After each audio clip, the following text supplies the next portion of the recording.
السلام علیکم ورحمۃ اللہ وبرکاتہ۔ معزز خواتین و حضرات، فتاوی آن لائن کے ساتھ میں ہوں آپ کا میزبان میاں طاہر۔ اسلامی تعلیمات اور سوال و جواب کا یہ پروگرام ہر اتوار عصر تا مغرب آپ کی خدمت میں پیش کیا جاتا ہے۔ اس پروگرام میں اپنے مسائل کے حل کے لیے آپ بھی ہمیں کال کر سکتے ہیں۔ کال کرنے کے لیے ہمارا ٹول فری نمبر ہے 080011777۔ اس پروگرام میں آپ کی طرف سے آنے والی فون کالز اور براہ راست پوچھے گئے سوالات کے جوابات حسب معمول معروف مذہبی اسکالر مفتی مولانا محمد اسحاق مدد العالی مرحمت فرماتے ہیں۔ کال کرنے کے لیے ہمارا ٹول فری نمبر دوبارہ نوٹ کر لیجئے 080011777۔ آج ایک افسوسناک واقعہ جس کی ہم مذمت بھی کرتے ہیں، اور مرنے والے ڈاکٹر حافظ عبدالرشید اظہر، اللہ تعالیٰ انہیں کرور کرور جنت نصیب کرے اور ان کے درجات بلند کرے اور ان کا انجام انبیاء صدیقین اور شہداء کے ساتھ کرے۔ بڑے عظیم اسکالر تھے اور امت مسلمہ کا ایک بہترین سرمایہ تھے۔ کل رات کچھ لوگ ان سے مسائل کے حل کے لیے آئے اور ان کا قتل کر کے چلے گئے۔ اتنے بڑے عالم دین کا قتل ایک بہت بڑی سازش ہے، اور ہم حکومت سے بھی عرض کریں گے کہ اس سازش کے پیچھے جو بھی عناصر کام کرنے والے ہیں ان پہ ہاتھ ڈالیں، اور یہ بہت بڑا امت مسلمہ کا نقصان بھی ہے۔ اس پہ ہم اللہ تعالیٰ سے دعا گو بھی ہیں اور ان کی مغفرت کے لیے بھی اللہ کی بارگاہ میں ہاتھ اٹھاتے ہیں کہ اللہ تعالیٰ ان کے درجات کو بلند فرمائے اور ان کا بہتر بدل ہمیں عطا فرمائے۔ ڈاکٹر عبدالرشید اظہر PhD بھی تھے، مدینہ یونیورسٹی سے فاضل بھی تھے، اور بہت سی کتابوں کے مصنف و مؤلف بھی تھے، اور بخاری اور دیگر کتابوں پر ان کا بہت زیادہ ملکہ حاصل تھا۔ ایسے آدمی صدیوں بعد پیدا ہوتے ہیں تو ہم ان کے لیے دعا گو ہیں کہ اللہ ان کا انجام اچھا کرے اور ان کا بدل عطا فرمائے اور ہمیں ان کے مشن کو پورا کرنے کی توفیق عنایت۔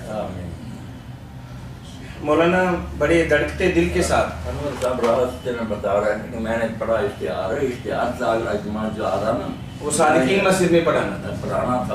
آج صبح جامعہ سلفیہ میں وفاق المدارس سلفیہ کا ایک اجلاس ہونا تھا کہ جس کے اندر انہوں نے 10 بجے تشریف لانی تھی۔ بڑے متحرک آدمی تھے اور بڑے فعال کردار ادا کرنے والے تھے اور بے شمار اداروں کی سرپرستی فرمانے والے۔ جی السلام علیکم ورحمۃ اللہ۔ جی فتاوی آن لائن جی الحمدللہ بیٹھیں جی۔ اچھا میں ایک سوال پوچھنا تھا۔ سوال میں نے یہ پوچھنا تھا کہ ایک تو یہ ہے کہ جو جیسے عورتوں کے باہر ہوتا ہے کہ باہر میں وہ اپنی پردہ کر کے جائیں، ٹھیک ہے، لیکن اب باہر والا معاملہ تو ختم ہی ہو گیا، بالکل گھر کے اندر ہی کیبل آ گیا، لوگ اسٹاف کا جو اتنا وہ ہونا شروع ہو گیا۔ یہ میں پوچھنا چاہ رہا ہوں گھر کے اندر جناب یہ اسلامی تربیت کا کس طرح انتظام کرو، کیا ایسا معاملہ، یہ پوچھنا چاہ رہا تھا۔ جس قیامت کا آپ نے ذکر کیا کہ گھروں میں کیبل آ گئی، اب اس سے بچاؤ کا کیا کیا ہے؟ دجال نے اور شیطان نے ہر جگہ اپنے اہل بچے دے دیے، کوئی سمجھ نہیں آتی کہ اب ہم کیا بنے گا۔ آخری یہ گھٹی 4 دیواری تھی، اس میں بھی گھس گیا کفر۔ دین تو بالکل بس پائے ہو گیا۔ بچیاں اور مائیں جو آخری امید تھی، یہ ہماری آخری لائن تھی دفاع کی کہ یہی بچی ہیں اور بچوں کو کلمہ سکھائیں، اور یہ آپ بگڑ گئی کتنی بے حیائی۔ اللہ کے رسول کی بات ہوتی کہ میں نے اپنے باپ مردوں کے لیے سب کے لیے خطرناک جو شاید چھوڑی ہیں عورتوں کا کتنا واقعی پیدا ہو گیا۔ اب تو اللہ تعالیٰ ہی رحم کرے، اپنی حد تک جو کوشش آپ کر سکتے ہیں کریں، اپنے بچوں کو بچانے کے لیے لازم تو ہے کہ ہم جو کر سکتے ہیں وہ کریں، مگر یہ کیا بنے گا؟ اسکول کالج بھی یہ بدماشی پھیلا رہے ہیں، میڈیا، اخبارات، اشتہار، دوائیوں کی شیشیاں، کپڑے، ہر جگہ عورت بنا سنوار کر انہوں نے کھڑی کر دی، اور کوئی ان کا مقصد نہیں ان کا پوچھے کہ اس کے بغیر سعودی نہیں بیٹھے، نہیں نیچے خراب ہیں کہ لوگوں کو برائی کی دعوت دے رہے ہیں۔ عورت جو کہلاتی عورت تھی، چھپانے کی تھی، اس کو انہوں نے بالکل ننگا کر دیا۔ اللہ تو کہتا تھا برات مرجنا کبروز الجاہلیت تو پرانے کفر کی طرح اپنے آپ کو بنا سنوار کر دکھاتی نہ پر، مگر وہ نمائشی شروع ہوگی۔ گھر میں کوئی سمجھے یا نہ سمجھے، مگر جب بازار کے لیے آتی ہے عورت سارے میک اپ اپنے خوبصورتی بنا کر آتی ہے، تو کیا کریں، اسلام تو بس برائے نام رہ گیا، اور ہم جو ہے نا وہ فرقوں میں بٹے ہوئے ہیں، جھگڑوں میں پھنسے ہوئے ہیں کہ فلاں سچا رہا ہے فلاں نہیں۔ بیٹے اپنے دور کی بات کرو، سیلاب بہائے لے جا رہا ہم سب کو، تو اس کے بارے میں سوچو۔ سر ویسا ایک چیز مجھے بتایا کہ میرے گھر میں نا یہ باورچی رات ہے کہ نا تو اب بیگم ہونا خالی تو اس کے اوپر تو پتہ چلو جبر کر سکتا ہے، اب وہ وعدہ کے حساب سے کچھ مسئلہ ہو گیا، تو اگر اس کے میں چلتا ہوں جبر کروں تو وہ بدتمیزی کا کہیں وہ بھی مسئلہ خراب ہوتا ہے، تو میں مجھے میرے لیے کیا ہوتا ہے، یہی مصیبت ہے نا، والدہ بھی ہے، والدہ بالفرض نہ بھی ہوتی، بیوی نہیں تو بچے ہی بگڑ جاتے ہیں، اپنے گھر میں نام رکھیں وہ دوسرے گھروں میں چلے جاتے ہیں، اس سے اور خرابیاں پیدا ہوتی ہیں۔ ہر طرح ہمارے نا بات سے انہوں نے راستے بالکل بند کر دیے، کوئی اب قرار کی راہ نہیں رہی۔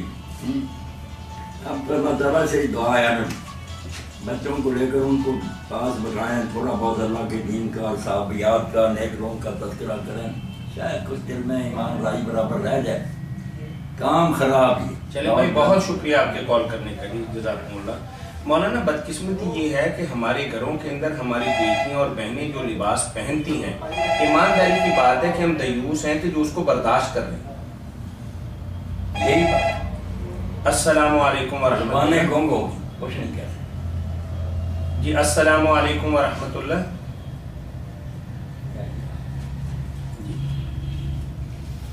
وابلہ تو ہم کرتے ہیں کہ معاشرے کے اندر ہم اصلاح کا کوئی کردار ادا کریں، لیکن بدقسمتی سے مطلب ہمارے گھروں کے اندر جو ناچ گانے کا آج کل اہتمام، اور خاص طور پر بچیوں کے لباس کے بارے میں جو ایک کنسیپٹ ہے، اور ہم نے یہ سمجھ لیا کہ چونکہ گھر کے اندر وہ یہ پہنتی ہیں تو اس لیے ہم نے اس کو کسی حد تک نظر انداز کر کے قبول بھی کر لیا۔ جی السلام علیکم ورحمۃ اللہ۔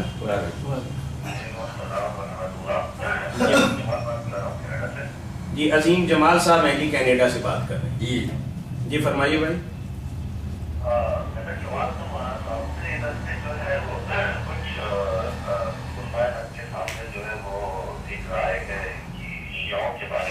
جی جی وہ کہتے ہیں کہ جو ہے شیعہ جو ہے وہ ماذا عائشہ صدیقہ رضی اللہ تعالیٰ عنہ پہ تہمت لگاتے ہیں ذاتی ہونے کی، جس سے جو ہے وہ قرآن کی آیت سورہ آل عمران کی آیت نبی ہوتی ہے۔ میں یہ بتانا چاہتا ہوں کہ اس میں جو ہے کی حقیقت ہے، بات میں کیا واقعیت ہے کہ کوئی شیطانی علماء یا کوئی ایک گروہ جو ہے ایسا کام کر رہا ہے، اور اس کے جو ہے آپ نے ہمیں سنا ہے کہ اگر اللہ یا اللہ رسول کی کوئی نفی کرتے تو جو ہے اس سے کفر کا فتویٰ تو آیا ہی آیا، لیکن یہ ہے کہ اپنی بات کا زیادہ بہتر دوست ہماری اصلاح کر سکتے ہیں کہ اس معاملے میں جو ہے وہ کیا ہمارا رد عمل ہونا چاہیے اور اس کی کتنی حقیقت ہے۔ چلیں آپ کے سوال کو تھوڑا سا ہم سمیٹتے ہیں تاکہ سننے والوں کو تھوڑی آسانی رہے۔ آپ نے فرمایا کہ مولانا اہل تشیع کے بارے میں یہ بات کہتے ہیں کہ وہ بھی ہمارے بھائی ہیں، ہمارا ان کے ساتھ پیار بھرا تعلق ہونا چاہیے، جبکہ وہ بی بی عائشہ صدیقہ رضی اللہ تعالیٰ عنہا پر الزام لگاتے ہیں۔ تو آپ کے کہنے کا مقصد یہ ہے کہ آیا سارے شیعہ اس الزام کے اندر برابر میں شریک ہیں، یا شیعوں کا کوئی ایک فرقہ، ان کی کچھ اقلیت ایسا کہتی ہے، تو اس کے بارے میں آپ نے وضاحت ہم سے مانگی ہے، یہی بات ہے نا سر؟ یہی بات ہے کہ اس بات کی کیا حقیقت ہے۔ بالکل وہی بات سمجھ گئے نا، سوال تو آپ کا یہی ہے نا؟ سمجھ لیا۔ ٹھیک ہے عظیم جمال صاحب، بات یہ ہے کہ جو حضرت عائشہ صدیقہ رضی اللہ تعالیٰ عنہ ہماری ماں ام المومنین ہیں، رسول اللہ کی بیوی ہیں، دنیا میں بھی آخرت میں بھی، اور ان کے بارے میں اگر کوئی شخص تہمت بنا کے لگائے تو پھر اسلام میں کیا رہے گا، مسلمان کرانے کا تو اسے حق ہی۔ مگر یہ بات یاد رکھنی چاہیے، شیعہ حضرات جتنا جی چاہے ناراض ہیں نا ان سے، اور ناراضگی کی وجہ ان کے یہ ہے کہ رسول اللہ کے بعد جو حضرت علی سے جنگ لڑی، جس کے بارے میں کہتے ہیں کہ خلیفہ تھے حضرت علی، رسول اللہ کے بھائی تھے، داماد تھے، سارے فضائل انہوں نے سن رکھے تھے، تو یہ ان کے مقابلہ میں کیوں اتنا بڑا لشکر لے کر جنگ جمل میں گئی، اس بغاوت کی وجہ سے ناراض ہے۔ یہ بات تو خود ام المومنین نے خود تسلیم کی، شکر ہے کہ وہ متقیہ تھیں، دیندار تھیں، مرنے سے پہلے روتی رہی کہ میں نے یہ قدم کیوں اٹھایا، اور لوگ جو عبداللہ بن عمر جیسے گزرتے انہیں کہتے ہیں کہ مجھے کیوں نہ روکا، تو اپنی اس غلطی پر وہ پشیمان تھی۔ خود سید جو اپنے سلیمان صاحب ہے، سلمان منصور پر انہوں نے لفظ سے بس نہیں لکھا، نرم سے نرم لفظ کہ بشر ہوتے ہیں ان سے یہ لغزش ہو. حضور نے بھی کہا تھا کہ آپ کے کتے تو ناراضگی کی وجہ سے حضرت علی ان سے جنگ ہے، کیونکہ وہ حضرت علی کو کہتے ہیں جو اللہ کے رسول کے مقرر کیے ہوئے خلیفہ تھے، امت کے چنے ہوئے نہیں تھے. یہ ان کا دین ہے کہ حضور مقرر کر گئے، اس لیے جو ان سے لڑا ایسے ہی جیسے حضور سے جنگ لڑی، مسلمان نہیں تھا. یہ بالکل ان کا نا نظریہ. مگر زنا کی تہمت بالکل جھوٹ. جو یہ کہتا نا جھوٹ بولتا شیعہ کا صرف حضرت عائشہ صدیقہ نے ان کی کتابیں بھری ہیں کہ کسی نبی کی بیوی بغیر نہیں ہے، بدکار نہیں ہوئی، کافرہ ہوئی ہیں. حضرت نوح کی بیوی کافرہ ہوئی ہے، لوط کی ہے. کفر کو کہتے ہیں اخلاقی طور پر جتنے دی چاہے برا ہو، مگر دنیا میں وہ اتنا نہیں برا سمجھا جاتا جس طرح کسی کی بیوی کا بدکاری کرنا. اس سے تو پلے کوئی نہیں رہ جاتا. اس لیے بیوی کسی نبی کی وہ کہتے ہیں کافرہ نہیں ہوئی. خدا کے حضرت عائشہ یہ نام تو ہے جھوٹا.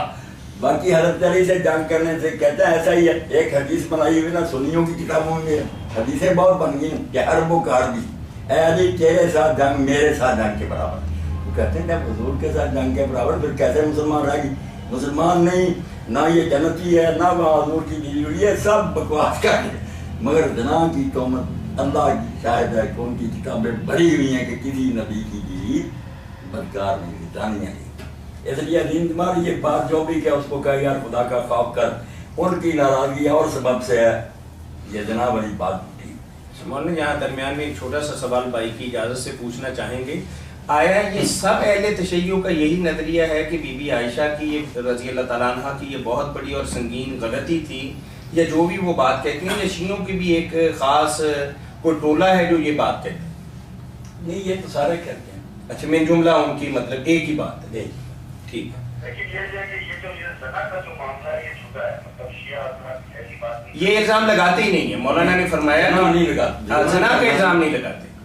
یہ عظیم جمال بالکل نہ ان کی کسی کتاب میں نہ بلکہ کے خود کہتے ہیں جو کہا کہ ام المومنین نے بدکاری کی تھی وہ کوئی شیعہ نہیں کافر.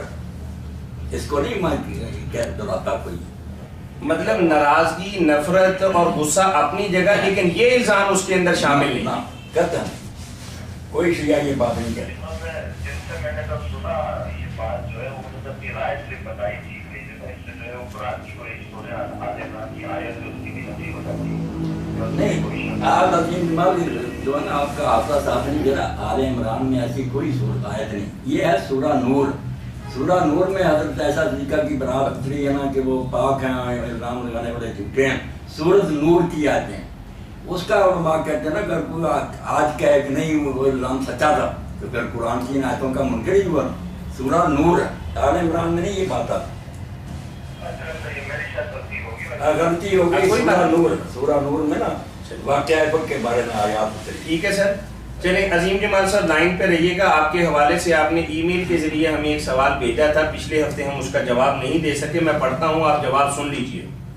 مولانا عظیم جمال صاحب نے کینیڈا سے ہمیں ای میل کے ذریعے سوال پوچھا تھا کہ یہ غیر ضروری بال جو ہیں ان کی کتنے دنوں کے اندر صفائی ستھرائی ضروری ہے. ایک تو سوال ان کا یہ، اور سوال کا دوسرا حصہ یہ ہے کہ آیا عورتیں مردوں کی طرح ریزر استعمال کر سکتی ہیں یا مرد عورتوں کی طرح ہیئر ریموور کریم استعمال کر سکتی؟ جواب فرمائیں. بہت اچھی بات. یہ ضرور کی باتیں ایسی باتیں پوچھنی چاہیے تاکہ سب کو نا گھر بیٹھے مسائل کا پتہ چل جائے. یہ بال جو ہے نا ان کے لیے بہتر تو یہ ہے کہ ہر ہفتہ صاف کیے. درمیانہ درجہ یہ کہ 15 دن اور آخری حد 40 دن. 40 دن آپ نے آخری حد مقرر کیا. اس سے اگر زیادہ کوئی نہیں صاف کرتا پھر کیا وہ سیکسی بننا چاہتا مسلمانوں والی بات کوئی. ٹھیک ہے، 40 جو ہے نا یہ آپ نے وقت مقرر کیا. اس سے پہلے ہر ہفتہ 15 دن یہ بہت اچھا، جتنی صفائی کرے عمدہ بات.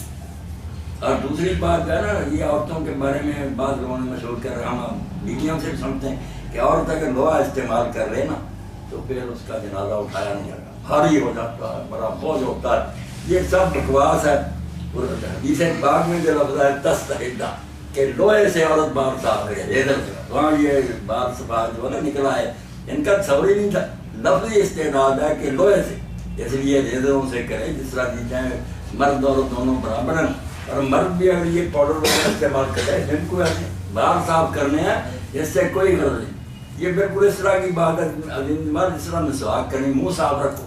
اب کہتے نہیں بس درخت کی ٹانی سے کرو، یہ نئی چیزیں نکل آئی ہیں یہ نہ استعمال کرو. یہ کرنے والی بات ہے ٹوتھ پیسٹ وغیرہ نہیں. دانت صاف کرنے جس طرح پہ ہوتے ہیں، اسی طرح بال صاف کرنے ہیں، وہ پاؤڈر سے ہوں یا ریزر سے، دونوں کے لیے ایک ہی مسئلہ ہے، مرد اور دونوں اس طرح کر سکتے. عظیم جمال صاحب بات واضح ہو گئی؟ بات واضح ہو گئی. دوسری بات صرف آگے کی طرف بھی ہوتے ہیں یا پیچھے کے بھی ہو جائے گا؟ پیچھے کی بھی بات کرتے ہیں، اسے نظر آتے ہیں، تو کیا بال کو صاف کرے گا؟ ہاں ٹھیک ہے. عظیم بھائی ویسے تو سارے بند سے اگر کوئی آدمی اپنے بال بول کرتا تو کرتا رہے، مگر مصیبت ہی گلے پڑے گی نا، پھر وہ بال زیادہ آئیں گے، کیا فائدہ. بعض لوگ چھاتیوں پر سے بھی رگڑتے ہیں، دوسرے منع کوئی نہیں کرے کوئی اپنے بدن میں اگر مناسب رنگ کا، مگر اس کی عادت نہ ڈالے، پھر وہ بال زیادہ آتے ہیں. جو حکم ہے نا زیر ناف، یہ ناف کے نیچے جو نا بال، ان کو ختم کرنے کا، اور بدن کے بال وغیرہ سامنے والا حصہ یہ سامنے والا، باقی ہے خام خواہ باقی بدن کی ضرور نہ جانے کی کوئی ضرورت. کوئی اپنے شوق سے کرتا تو حرام نہیں، مگر اس سے مصیبت بڑی پڑتی. جو لوگ زیادہ نا مشین وغیرہ پھرواتے ہیں یا اس طرح پھر بہت بال آتے ہیں، حریف کی طرح ہو جاتے ہیں. عظیم بھائی بات واضح ہو گئی؟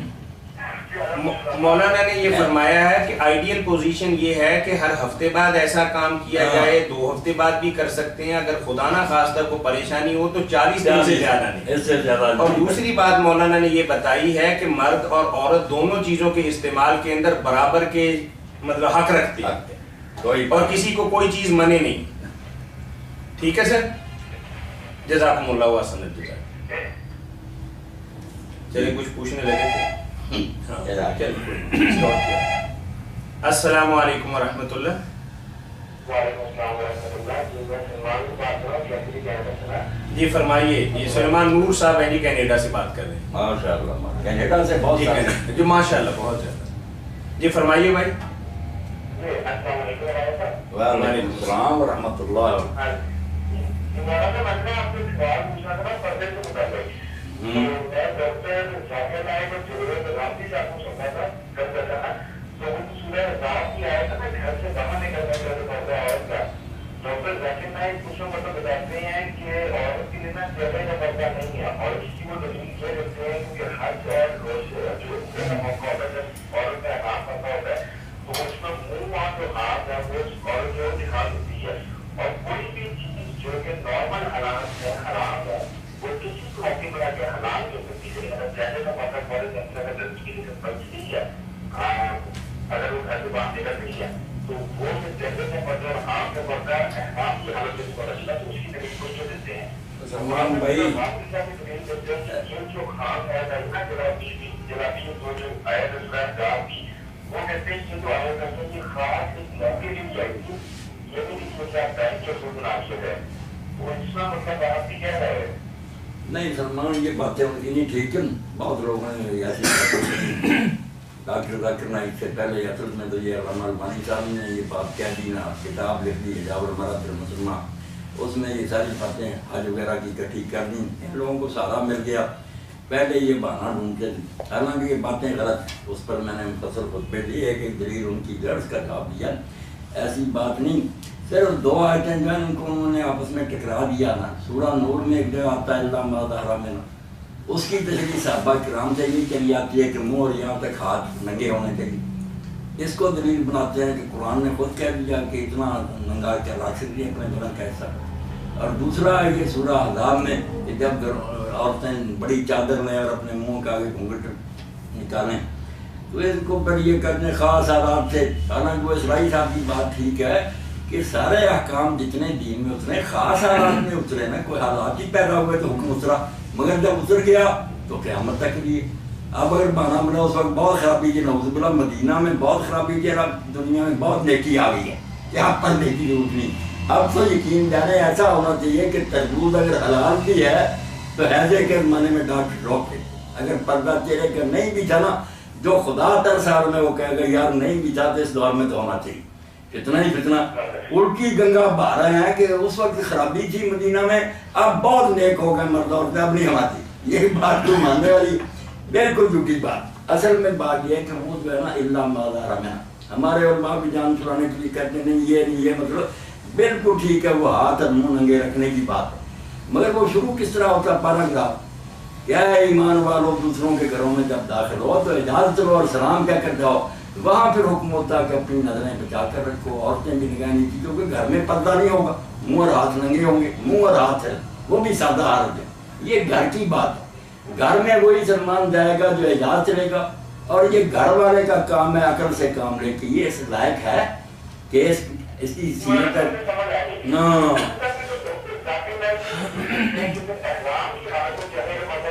نہیں احرام میں جو کہتے چہرے کا پردہ، یہ بھی غلط بات ہے، پردہ کر سکتی ہے اور کرتی بھی ازواج مطہرات صافیات، صرف یہ ہے کہ جس طرح مرد کو قیمتی لباس سے روک دیا گیا کہ درویشی اختیار کرو، صرف ایک چادر نیچے کندھوں پر ڈالو، عورتوں کو بھی کہہ دیا گیا کہ تم نہ نقاب نہ کرو، یہ برقع تیرا پردے کا نہیں روکا گیا، پردہ چادر سے کریں تو بالکل کریں۔ حضرت ایسا بھی کہا اسماء بنت ابی بکر صاحب کہتی ہیں کہ جب لوگ آتے تھے تو ہم اپنی چادریں نیچی کر لیتے، منہ اپنے ڈھانپ لیتے احرام میں بھی۔ صرف جو ہے نا فیشن، برقع فیشن، اس کا کہ اس لباس کو چھوڑ دو، یہاں ذرا فقیری درویشی اختیار کو، سادہ لباس اور چادر سے منہ ڈھانپنا، یہ جو کہتے ہیں نا نہیں چہرہ ڈھانکنا نہیں، اور اگر چہرے سے لگ گیا کپڑا تو دام پڑ جائے گا، بالکل جھوٹ بولتے، کوئی دام نہیں پڑتا۔ اور پنکھے باندھتے ہیں، پھر آگے یہ مولوی حضرات کہتے ہیں آگے پنکھا باندھے تاکہ چہرے سے پرے رہے، سب فراڈ ہے، بے شک چہرے سے لگتا رہے، کوئی حرج نہیں، بس یہ ہے کہ ہمیشہ کے لیے نقاب جیسے نا برقع، یہ وہ سادگی کی خاطر ہے، یہ نہیں کہ پردہ نہیں۔ پھر آپ دیکھیں کہ احرام کی عادت ہے نا، ویسے تو ہم ہر جگہ بگڑ گئے، مگر حج کا موقع، عمرے کا موقع، اس وقت لوگ فقیر اور درویش بنے اللہ کے سامنے بندگی کے لیے جا رہے ہیں یا عیاشیوں کے لیے جا رہے ہیں، اس موقع پر بھی اگر کوئی بری نظر کرتا ہے تو یہی بات ہے جیسے مولانا رضا خان رحمۃ اللہ نے بڑی پیاری مثال دی کہ خبردار میدان عرفات میں اگر عورتوں کے چہرے ننگے ہیں تو تم نے ان کو دیکھا نا تو ایسے ہی جیسے شیر کے پاس اس کا بچہ بیٹھا ہو تو دیکھے گا نا تو شیر چیر دے گا، وہ اللہ کی دیکھیاں، اللہ کے نبی کی امت کی دیکھیاں، اللہ خود دیکھ رہا کہ تم میرے دربار میں حاضر ہو کر ان کو تک رہے۔ یہ مثال بھی ہے کہ جیسے شیر کا بچہ اس کے پاس اس کو دیکھے نا شیر فوراً حملہ آور ہو، مثال بھی ہے کہ اللہ تعالیٰ شیر سے بھی زیادہ غیرت مند ہے، اور یہ بچیاں جو اس کی بندیاں، اس کی لونڈیاں، تو جو حج میں بھی اس طرح بکواس کرتا پھرتا پھر اس نے کیا حج کرنا، ورنہ وہاں تو کیا سوچے گا۔ بلکہ آپ یقین جانے وہ حدیث میں جو آتا قیامت کے دن جب پہلے قبروں سے نکلیں گے نا، قبر نہیں ہوں گے، مرد عورتیں سب لیں گے، سب سے پہلے ابراہیم علیہ السلام کو لباس پہنایا جائے گا، پھر دوسروں۔ وہاں لوگوں نے پوچھا، حضرت ایسا ذکر نے پوچھا اللہ کے رسول کیا بنے گا، عورتیں ہی نہیں اٹھیں گی، آپ نے فرمایا ایسا وہاں کسی کو یہ ہوش ہوگی، کون دیکھتا ہوگا، طوطے اڑے ہوں گے، نگاہیں اوپر ہوں گی، جان کے لالے پڑے، جان کے لالے پڑے ہوں گے کہ کیا آ گیا وقت۔ اس لیے اگر حج کو کوئی سوچے کہ حج ہے کیا، کہاں میں کھڑا ہوں، تو پھر کیا دیکھنا ہے اس نے عورتوں کی طرف، اگر عورتیں مرد وہاں بھی یہ کام کرتے ہیں، سلیمان ڈر بے ایمان حج تو نہیں کرتے، مخصوص حالات میں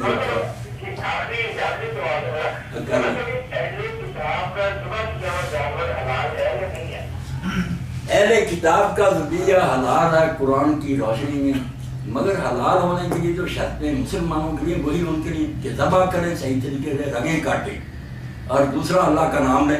اب یہودی جو ہے وہ تو رگیں کاٹتے ہیں، بہت اچھے طریقے سے ذبح کرتے ہیں، وہ تو اسرائیل میں اتنی سختی ہے ان میں کہ جب تک ربی جو ہے نا ان کے عالم وہ آ کر نہیں دیکھ لیتے کہ رگیں کہاں سے کاٹی ہیں، اتنی عزت ہونی چاہیے، بہت سختی ہے، تشدد، وہ ٹائم پر لگائیں تو تب بازار میں گوشت بک سکتا ہے۔ مگر یہ عیسائی جو ہے یہ بے ایمان ہو گئے، انہوں نے نہ اللہ کا نام لیتے ہیں، تین خدا کہتے ہیں کہ باپ، بیٹے اور روح القدس کے نام، ان کا بھی ابھی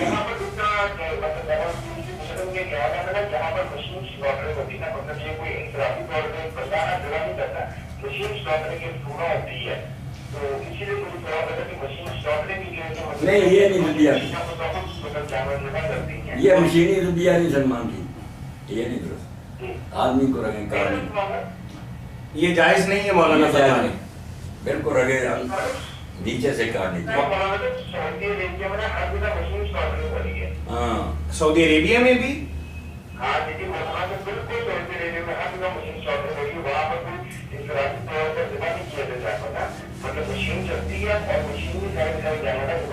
کئی لوگوں سے غلطی ہوئی نا، پہلوں سے جیسے کہا ابو بکر عمر کہ یہود نصارہ کے لیے کوئی کرنے وہ گلا گھونٹ کر مارتے ہیں، جب اہل کتاب کا کھانا کہا اللہ نے، اللہ کو پتہ نہیں تھا۔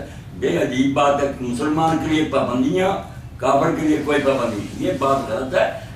ذبح کے جو طریقے ہیں نا اسلام میں وہ سب جگہ دیکھے جائیں گے. باقی ذبح کرنے والا کون ہے ٹھیک ہے مسلم ہو جائے کتاب کوئی فرق نہیں, مگر ذبح کا طریقہ جو کہ رگیں کاٹے جس طرح مشین سے یا ٹوکا مار کر سیک جو ہے نا بس جھٹکا کر لیتے ہیں, اس میں خرابی یہ ہے نا سلمان کی دماغ کا تعلق جو ہے نا فوراً جسم سے ختم ہو جاتا ہے, خون وہی رک جاتا ہے. حالانکہ مقصد شریعت کا یہ کہ خون ناپاک ہے نکلے, اس لیے طریقہ آپ کو کیا رگیں کاٹو اور پھر اس کو ذرا چھوڑ بھی دو وہ تڑپ لے تاکہ سارا خون نکل زور لگا جائے. خون ہی جب رک گیا اندر تو حلال کیا ہونا, اور پھر جب اللہ کا نام نہیں لیا مردار ہی ہو گئے. یہ بارک اللہ فیک. چلیں جزاکم اللہ احسن الجزا. ذبیحہ کے بارے میں آپ نے جی السلام علیکم ورحمۃ اللہ. السلام علیکم ورحمۃ اللہ.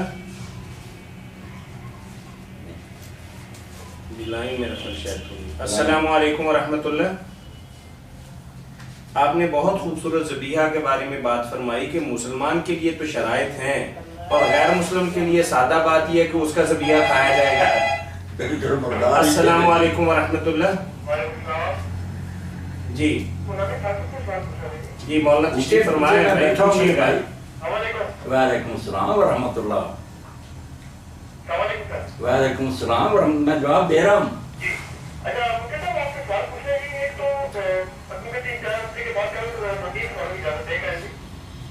یہ فرمائیے بھائی, کوئی بات نہیں, پوچھیے آپ.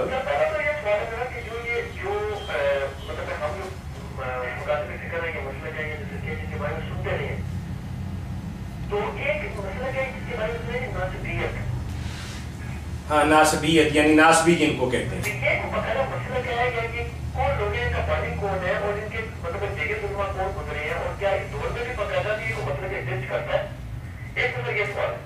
میرا خیال ہے کہ سوال آپ کا بڑا تاریخی سا ہے, ایک پہ ہی رہیے گا, ایک پر ہی رہیے, اس کو حل کر لیں. اس کو حل کر لیں.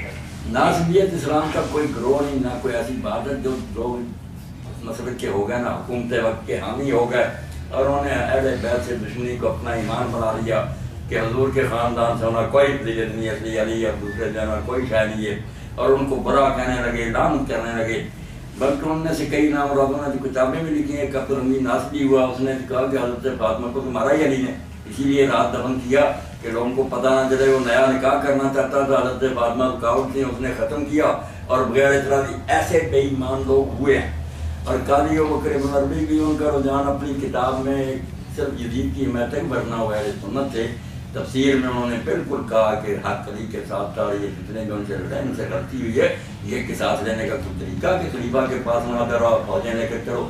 تفسیر احکام القرآن وہ بھی نہیں ناصری, بہت تھوڑے لوگ ہوئے, مگر اندر اندر بہت سے ہیں جو سنی بنے رہتے ہیں مگر دشمنی کرتے ہیں حضرت امام حسین سے, یزید وغیرہ کی حمایت کرتے ہیں.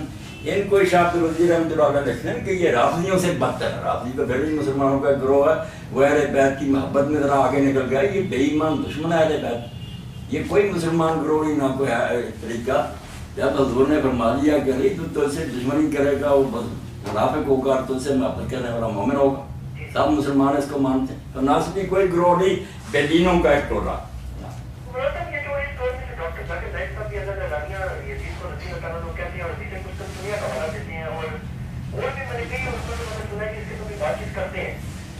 یہ میں نے جیسے ذکر کیا نا,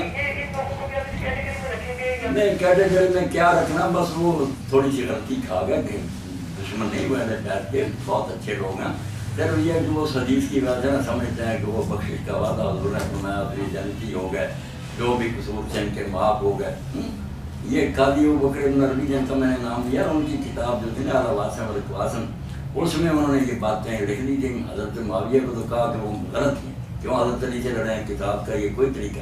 مگر یزید کے بارے میں کچھ ڈگ بنا دیں کہ اس کے بارے میں جو باتیں لوگوں نے کری ہیں وہ برا کوئی نہیں تھا, اس نے تو جنگ لڑی. ان کی یہ باتیں لے کر چل پہ ڈاکٹر اسرار صاحب, یہ ڈاکٹر ذاکر نائک, غلطی ہو گئی. علم نہیں ہر ایک کے پاس اتنا ہوتا, نیتیں نہیں ان کی بری, نہ یہ دشمنان اہل بیت تھے, محبت ہے.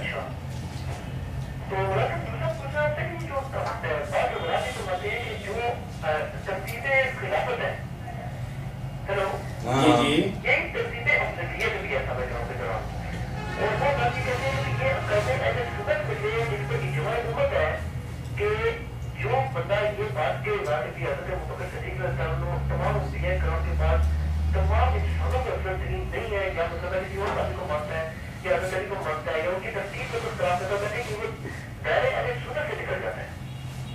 نہیں اہل سنت کا کیا چیز ہے ان کی کیا دلیل؟ نہیں مثلا آپ اس پر ہی ختم کریں، دائرہ اہل سنت سے کوئی نہیں نکلتا. اہل سنت میں اس بارے میں بڑے بڑے اختلاف ہیں، خاص کر کے حضرت عثمان اور حضرت علی رضی اللہ عنہ کے بارے میں تو بہت اختلاف ہے.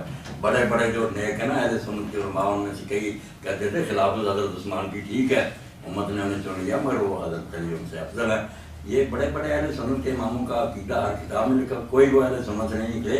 اسی طرح وہ کہتا کہ میں حضرت علی کو افضل مانتا ہوں مگر حضرت ابوبکر عمر سے محبت کرتا ہوں، ان کو نیک سمجھتا ہوں، کیوں اہل سنت سے نکل جائے؟ یہ عقیدہ جو تفصیل ہے نا، یہ بڑی بڑی جو کتابیں شرح مواقب اور شرح مقاصد اس سے بڑی کوئی کتاب سنی ہے نہیں عقیدے ثابت، وہاں بھی ماننے کہ یہ بالکل ایک خیال کی بات ہے، کوئی اس کی دلیل نہیں، نہ اس کا کوئی ثبوت ہے شریعت میں کہ جو اس کو خلافت پہلے مل گئی وہ افضل ہے، کوئی افضل کی دلیل.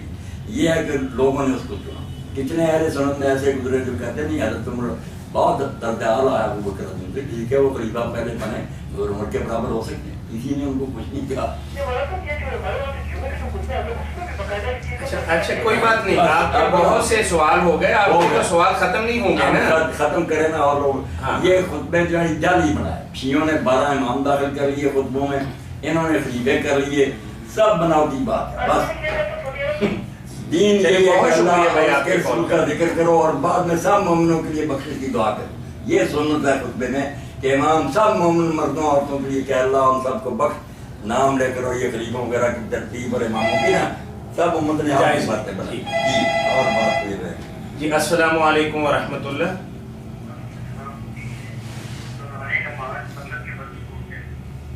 دوران نماز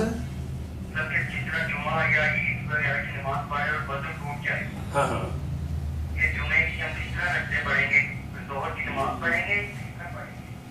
ٹھیک ہے، مطلب آپ جمعے کی نماز پڑھ رہے تھے تو پہلی یا دوسری رکعت میں آپ کا وضو خطا ہو گیا، اور آپ جب دوبارہ وضو کر کے آئیں گے تو امام اگر سلام پھیر چکا ہوگا تو پھر کیا صورتحال ہے؟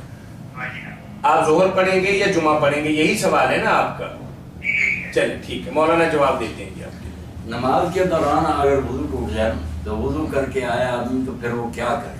جمعہ عید کا ہی نہیں، عام بھی مسئلہ کہ وہ پھر وہاں سے شروع کرے جہاں سے چھوڑ کر گیا تھا، جو پہلے پڑھی اس کو صحیح مانے، اس سے آگے چل پڑے. اس کو بنا کہتے ہیں کہ جتنی پہلے تعمیر ہو چکی نا اس پر آگے بڑھا.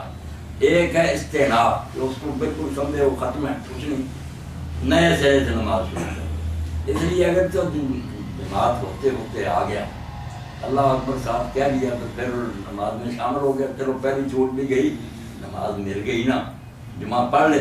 مگر اس کے بارے میں یہ مسئلہ جاننا چاہیے نا کہ یہ جمعہ بھی جو اس کو ملتا ہے جو ایک رکعت پائے، یہ مسئلہ یاد رکھیں. صحابہ کرام نے سب نے بیان کیا، مولوی حضرات جو مرضی کہتے رہے، ایک رکعت بھی نہ ملی، دوسری رکعت کا رکوع بھی گزر گیا تو جمعہ کوئی نہیں. بے شک آپ مل جائیں، اتحیات ساتھ پڑھیں، مگر بعد میں اٹھ کر 4 رکعتیں پڑھیں. جمعہ گزر چکا ہے، نہ آپ نے 2 خطبے سنے نہ 2 رکعتیں پڑھی، آپ جمعہ کیا؟ یہ بھی مسئلہ یہ یاد رکھنا چاہیے. اچھا مولانا، یہاں چھوٹا سا یہ سوال پیدا ہوتا ہے کہ ایک آدمی تو آیا ہی بعد میں ہے، تو آپ اس کو تو یہ فرما رہے ہیں نا کہ اس کا تو جمعہ ہوا ہی نہیں، وہ ظہر کی نماز ادا کرے گا، لیکن ایک آدمی آیا پہلی رکعت میں، تکبیر تحریمہ میں شامل ہوا، لیکن بدقسمتی سے اس کی ہوا نکل گئی یا وضو ٹوٹ گیا، تو اب اس کے لیے تھوڑی گنجائش والی بات ہے. دونوں باتیں بتا دیں. اگر تو سمجھے جتنی میں نے پڑھ لی تھی وہ بھی برقرار ہے، اس سے آگے چل پڑے، پڑھتا ہے، جماعت کو چھوڑے، اپنی پڑھتا ہے، پڑھتا صاحب سے ٹھیک ہے، ورنہ بعد میں سلام بھیج لیں. جناب میں نے کہا ٹھیک ہے، ایک یاد ہی رکھے تو پڑھ لی وہ بھی ٹھیک ہے، آگے پڑھے. اور اگر نئے سرے سے شروع کر لے. اچھا مولانا، استناب والی بات ہم نے اس سے پہلے نہیں سنی. ہاں استناب بڑی زیادہ تھا، علماء یہی کہتے ہیں کہ یار بنا والی بات وہ پچھلی ختم ہو گئی. لوگ باتیں بھی کر لیتے ہیں، کعبہ سے منہ بھی کر جاتا ہے، یہ کیا اس کو کہنا، وہ گئی نئے سرے سے. استناب آپ نے آج سنا، یہ زیادہ کبھی کہا. یہاں کسی مسجد میں نہ امام ایسا کرتا ہے نہ اس کے مقتدی ایسا کرتے. نہیں کریں گے جب آپ استناب نئے سرے سے نماز پچھلی بھول جائیں. چلیں بھائی، بات واضح ہو گئی تھی. جی فرمائیے.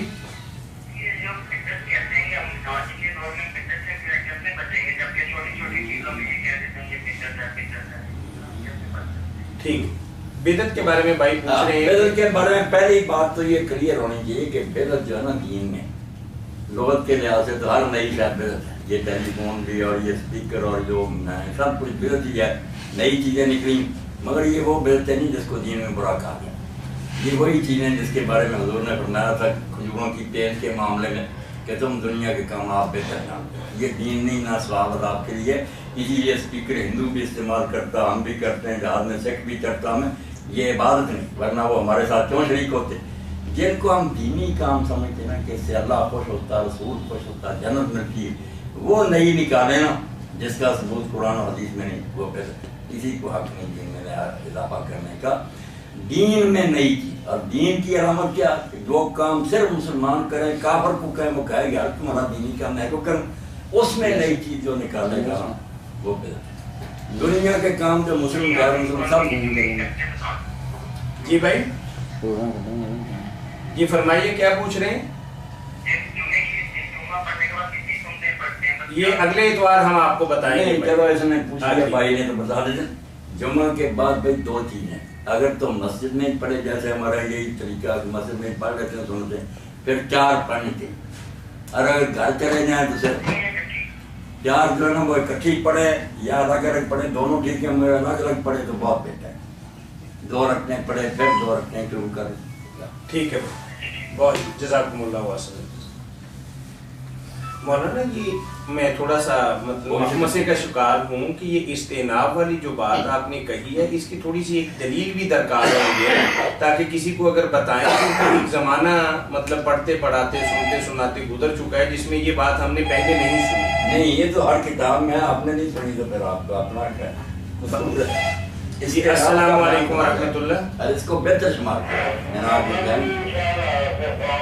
جی وعلیکم السلام ورحمۃ اللہ. امین شاہ صاحب کیسے ہیں آپ؟ جی فرمائیے کیا پوچھیں گے.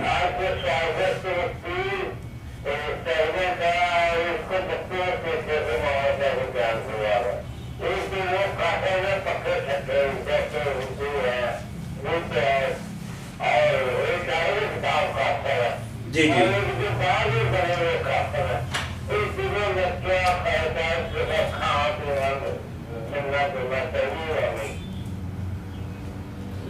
صاحب بیمار ہوئے. جی ٹھیک ہے. ایک آپ نے یہ پوچھا ہے کہ ایک تو ایسے کافر ہیں کہ جن کا پہلے سے ہی ہمیں پتا ہے جیسے بدھ مت کو ماننے والے یا مطلب باقی لوگ ہیں. دوسرا سوال آپ کا کیا ہے؟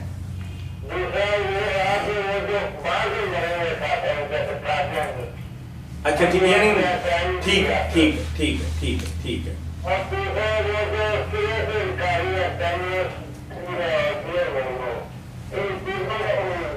جی ٹھیک ٹھیک. اللہ تعالیٰ امین صاحب آپ کو تندرستی دے, آپ کی آواز اللہ صاحب نہیں کوئی بیمار معلوم ہوتے ہیں, شفا بخشے. نہیں آپ کے سن رہے ہیں مولانا, آپ کی بات سن لی, آپ کو جواب دیں. سارے لوگ کہ جو کھانے نا عام دن میں گوشت چلیں وہ حلال چیزیں صاف ستھرے برتنوں میں, امین صاحب سنے وہ ہندو پکائے, بدھ پکائے, چوڑا پکائے, چمار پکائے, بیڑیا پکائے, برتن صاف ہیں, چیز وہ ہماری شریعت میں حلال ہے. تو اس کے ہاتھ یا اس کے برتن اس چیز کو ناپاک نہیں کرتے. ہم سب دنیا کا کھا سکتے ہیں اگر تو اس میں گوشت نہیں. گوشت آئے گا تو پھر دیکھیں گے کہ وہ ذبح مسلمان نے کیا یا اہل کتاب نے کیا. گوشت کے لیے پابندی, باقی کھانوں کی دالیں اور ایسے سبزیاں وغیرہ, یہ بریانی وغیرہ, اس میں کوئی نہیں. جو عجیب ٹائپ کا ہے, برتن صاف ہونے چاہیے اور چیز جو نا وہ ہمارے دین میں حلال ہوگی. اچھا ایسے ہی قادیانیوں کے بارے میں بھی یہی فتویٰ ہے؟ قادیانیوں کا بھی کھا لیا کریں, کوئی بات یہ ٹھیک ہے, کھانے کا ان کا ذبیحہ بھی کھا سکتا ہے. بس یہی ہے کہ ان کو نا مسلمان نہ مانے, نہ ان سے زیادہ محبت کریں. ایسا نہ ہو کہ آپ کو کھائیں چیز نہیں, لوگوں کے پاس علم ہے نہیں. مولانا ان کا جو عام دال سبزی ہے بس بات ٹھیک نہ بیان اتنی کر دی. ٹھیک ہے ٹھیک ہے ٹھیک ہے چلیں. جی مولانا ہمارے پاس ایک سوال ہے کہ بچے یا بچی کی کتنی عمر تک پیشاب کپڑے کو لگ جائے تو نماز پڑھ سکتے ہیں؟ جو پیشاب بچے بچی کا اس کے بارے میں جو حدیث پاک میں آتا ہے کہ بچے کا پیشاب دینا اس پر چھینٹے ہی مارنے کافی, دھونے کی ضرورت نہیں, بس تھوڑے سے چھینٹے اس پر پھینک دیجیے. بچی کا جو اس کو دھویا جائے, مگر یہ اس وقت تک ہے جب تک وہ دودھ ہی پیتے ہیں، کھانا نہیں کھاتے. جب کھانے پر لگ جائیں تو لگتا ہے کہ دونوں کا دھونا پڑتا. جی السلام علیکم ورحمۃ اللہ. جی فرمائیے بھائی. تھوڑا آواز اونچی کیجیے بھائی، آپ کی آواز نہیں ہم تک پہنچ رہی. نہیں پتا کیا. جی چلے ٹھیک ہے. بچے دوبارہ کال میں ڈالیں. جزاکم اللہ خیر الجزا. ایک آسانی جو حضرت امام مالک رحمۃ اللہ علیہ نے تجویز کی ہے، اس کا بھی خیال رکھنا چاہیے. بہت سی باتیں ہیں اللہ تعالیٰ کی دی ہوئی سے علماء نے سمجھی ہیں کہ جو ماں اور باپ ہر وقت اس بچے کو بچی کو اٹھاتے ہیں ان کے یہ چھینٹے مارنے یا دھونے کا کوئی حکم نہیں. وہ بے شک پیشاب کرتے رہیں، نمازیں پڑھیں. یہ اب جس نے اچانک اٹھایا نا کبھی کبھار، اس پر اگر ہو گیا تو پھر جب تک وہ کھانا نہیں کھاتے یہ چھینٹے مار رہے ہیں دھو رہے ہیں. یہ بھی بات بڑی مقبول ہے کہ جو ہر وقت سنبھالتے ہیں وہ بیچارے ہر وقت دھوتے رہے. السلام علیکم. اس مصیبت سے ہم نماز ہی نہیں پڑھتے، تو انہوں نے یہ بڑی معقول بات کہی. جی السلام علیکم ورحمۃ اللہ. ان کے لیے رعایت. جی آواز نہیں آ رہی بھائی آپ کی. نہیں آپ کی آواز ہمیں سنائی نہیں دے رہی. دوبارہ کال ملا لیں سر. اچھا مولانا بھائی کہہ رہے ہیں کہ اگر مجھے کوئی بہت ضروری کام ہو تو میں مغرب عشاء کی نماز جیسا کہ آپ فتویٰ دیا کرتے ہیں ملا کے پڑھ سکتا ہوں. تو کیا کبھی کبھار اگر میری مصروفیت بھی نہ ہو، ضروری کام بھی نہ ہو، تو تب بھی میں یہ دونوں نمازیں اکٹھی کر کے پڑھ سکتا ہوں؟ پڑھ سکتے ہیں، مگر اس طرح عادت اگر بنا لیں گے تن آسان ہو جائیں گے، بالکل بہانہ ہی بنا لیں گے تو پھر وقت ہی ختم ہو جائیں گے نمازوں. بس کوشش یہی کرنی چاہیے کہ الگ الگ پڑھیں. کبھی تھکاوٹ محسوس ہو یا سمجھیں کہ ایسی مشغولیت ہے کہ پھر پڑھی نہیں جائے گی تو اس سے بہتر ہے ضائع کرنے سے کہ پڑھ لیں ساتھ. السلام علیکم ورحمۃ اللہ. السلام علیکم ورحمۃ اللہ وبرکاتہ. آپ کے ٹیلی فون سیٹ میں شاید کوئی خرابی ہے جس کی وجہ سے آواز نہیں آ رہی. ہاں بالکل ٹھیک ہے. چلیے مولانا ہمیں کینیڈا سے ایک بھائی نے سوال پوچھا ہے. جی بالکل الحمدللہ. میں اپنے سامعین کو بتاتا چلوں کہ وہ ہمیں بذریعہ ای میل بھی سوالات کر سکتے ہیں، اور ای میل کرنے کے لیے ہمارا ایڈریس نوٹ فرما لیے: alharman777@gmail.com. جی مولانا ہمارا سوال یہ ہے کہ بھائی وہ پوچھ رہی ہیں ایک بہن، کیا مسلم غیر مسلم والدین کی وراثت کی حقدار ہو سکتی ہے؟ یعنی کرسچن باجی ہیں، پہلے کرسچن تھی، بعد کے اندر مسلمان ہو گئی، تو اس کے والدین ابھی بھی کرسچن ہیں. تو وہ پوچھ رہی ہے کہ ان کی جائیداد کی جب وہ مرنے کے بعد میں ان کی وارث بنوں گی، اور ایسی اگر میں مر جاتی ہوں تو کیا میرے والدین اور باقی جو میرے بہن بھائی ہیں میری جائیداد کے وارث بنیں گے؟ السلام علیکم ورحمۃ اللہ. جی بھائی فرمائیے. آپ انٹرنیٹ کے ذریعے سوال کر رہے ہیں؟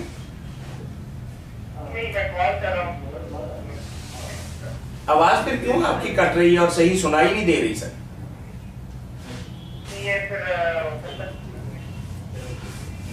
آپ کو آپ کے فون میں کوئی پرابلم ہوگا. میں نے عرض کیا نا کہ آپ کسی اور فون سے کال کر لیں.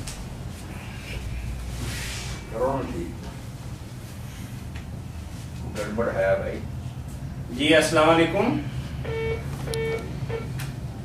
جی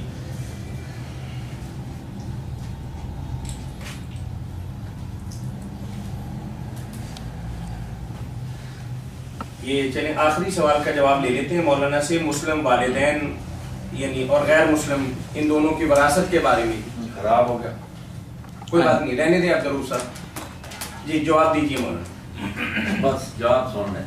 ٹھیک ہے کہ مسلم اور غیر مسلم آپس میں وارث ہوں گے یا نہیں ہوں گے؟ یہی سوال. اس میں جو ہے نا جمہور یعنی اہل سنت تقریباً سارے ان کا تو یہی کہنا ہے کہ غیر مسلم جو وہ تو وارث نہیں ہوگا. یہ تو ساری امت کا کہنا ہے کہ غیر مسلم کی جائیداد میں سے حصہ نہیں دے گا. باقی رہ گیا تو غیر مسلم مرا تو اس میں سے مسلم کو ملے گا ہی نہیں. اس میں ہمارے تو سارے اہل حدیث اور اہل سنت یہی کہتے ہیں کہ نہیں، اس کو بھی نہیں ملے گا. مگر حضرت معاویہ رضی اللہ عنہ نے بھی اجتہاد کیا. اجتہاد کیا کرنا تھا؟ انہوں نے اہل بیت سے لے لیا کہ جو کافر مرے گا نا مسلمان اس کی تعداد میں سے حصہ لے گا. اور جو مسلمان مرے گا اس کی جائیداد. انہوں نے کہا اسلام جو ہے نا وہ حق بناتا ہے گٹاتا نہیں. یہ مسلمان ہو گیا تو اس کو کیوں سزا ملے؟ اس کو تو چاہیے ساری اس کی جائیداد مسلمان کو ملے، مسلمان کی کافر کو نہیں ملے. اور اس کے لیے حضرت معاویہ کا یہ جو خیال تھا کہ جیسے ہم ان کی بیٹیاں لے سکتے ہیں اہل کتاب دے نہیں سکتے. اس کو بہت مسروق نے کہا یار بڑی عمدہ بات ہے. یہ اصل میں مسئلہ اہل بیت کا تھا. اب بھی شیعہ لوگ یہی کہتے ہیں کہ مسلم مرے تو کافر وارث نہیں ہو، کافر مرے گا تو مسلمان جائیداد میں علیہ السلام و یالو بلایو. جزاکم اللہ. جی السلام علیکم. وعلیکم السلام ورحمۃ اللہ. جی الحمدللہ بالکل کلیئر آ رہی ہے. بند ہو گیا پھر. میں نماز بات کر رہا ہوں. میرا سوال ہے جی کہ نماز باجماعت کے مطابق امریکہ سے کال ہے جی. نمان سے اپنے بچے. جی جی سوال کیا ہے آپ کا؟ یہ کہ جب باجماعت نماز کے لیے بعض دفعہ اکیلے کھڑے ہوتے ہیں سنت پڑھے ہوتے ہیں تو بعض ہمارے بھائی ایسا کرتے ہیں کہ آئے تو کندھے کو ہاتھ لگا کے تو آپ کے ساتھ مل کے جماعت بنا دی. جیسے فرض کریں زہر کی نماز کے بعد آپ سنتیں پڑھیں تو کوئی آیا آپ کے کندھے کو ہاتھ لگایا، انہوں نے آپ کو کہا جی آپ ہمیں لیڈ کرنا شروع کر دیں. ایک تو پوچھا تھا کہ یہ ٹھیک ہے، اس میں اختلاف ہوتا ہے امام اور مقتدی کی نیت میں، اور دوسرا جو نماز پڑھنے والا ہے وہ تو اپنی انفرادی پڑھا تھا سنت کو، وہ کنورٹ کیسے ہو گئی جماعت میں. دوسرا یہ ہوتا ہے کہ جب جماعت ختم ہوتی ہے تو جو پیچھے مقتدی بعض ایسے ہوتے ہیں جن کی جیسے سمجھے رکعت رہ گئی، 2 رکعتیں رہ گئی، تو ان میں بھی بعض دفعہ ایسا ہوتا ہے، خاص طور پہ ہمارے اہل عرب میں یہ ہوتا ہے کہ وہ جو پیچھے نماز پوری کر رہے ہوتے ہیں ان کو وہ آ کے کندھے پہ ہاتھ رکھ کے کسی ایک آدھے کے ساتھ جماعت سے ایک اور جماعت بنا لیتے ہیں. تو خدا نہ خاصہ اس میں ایک اور کوئی 2-4 نمازی لیٹ آ گئے اس دوسری جماعت میں، تو اس سے بھی نئی جماعت بنا لیتے ہیں. وہ چلتی جائے گی نا اسی طرح سلسلہ لامتناہی آتے جائیں گے، کندھے پر ہاتھ رکھ کے آگے جائیں گے، جماعت چلتی جائے. یہ ساری باتیں نا نعمان بھائی لوگوں نے من گھٹ بنائی ہیں. ابن حزم جیسوں نے یہ اپنی طرف سے باتیں، ان کا کوئی ثبوت نہیں. میں اللہ کے رسول نے ایسا کہنا صحابی نے کہ یہ کیا. باقی نیت کا اختلاف جو نا اس میں یہ بات ہے کہ اگر کوئی شخص فرض پڑھ رہا ہو تو اس کے پیچھے جس آدمی نے پہلے وہ نماز پڑھ لی وہ نفل کی نیت سے شامل ہو جاتا. امام پڑھتا ہوتا فرض، اس کی نماز اعلیٰ ہوتی ہے، وہ مفترض ہوتا. مفترض جو ہے نفل پڑھنے والا شامل ہو جائے. حضور نے تاکید بھی کی ہے کہ اگر کسی نے نماز پڑھ بھی لی ہے تو جماعت کھڑی ہو جائے. یہ نہ کہے کہ میں پڑھ چکا ہوں اس جماعت میں شامل ہو جائے، ایک فرض ہو جائے گی کہ نفل. مگر امام جو ہے نا وہ نفل پڑھے اور پیچھے فرض پڑھے، یہ بہت اختلافی مسئلہ. شروع سے اس میں نا بہت فساد ہے، اس میں پڑھنے کا کوئی فائدہ نہیں. امام کی نماز فرض کی حالت میں اعلیٰ ہے نا، تو جیسے انجن طاقتور ہو تو پیچھے ڈبے کمزور بھی ہو تو کھینچ کے نفل والے کا گزارا ہو جاتا ہے. مگر نفل والا آگے ہو یہ اختلافی ہے، اس کی کوئی مضبوط دلیل نہیں، یہ نہیں کہلاتے.